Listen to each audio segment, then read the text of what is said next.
Hello guys and welcome back to my channel. So in this video I will tell you that how to show numbers in thousands and millions in Microsoft Excel. So before starting this video, make sure to like this video and subscribe to our YouTube channel for more tips and tricks like this one.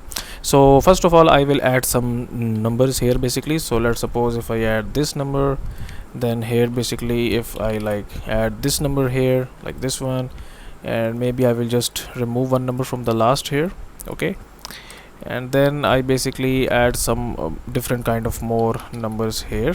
Okay, so now basically if I don't want to basically show a full number here and I want to show this numbers in millions instead, so how I will do this, I will select all these numbers, right click, and then I will go into this format cells option, and basically when here you will see the custom option here, so I will just tap on this one, and in this type here just remove this and insert 0 here, and then basically you have to insert comma here.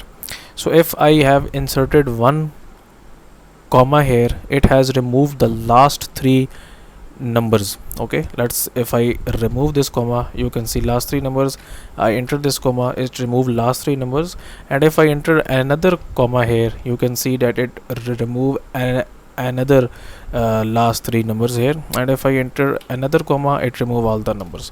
So I will just do this here, and then I will do space, then double quotes, and then millions. You can type simple M or you can type full statement millions, and then I will click on OK. And now here you can see that now basically we can show our list, our information in millions.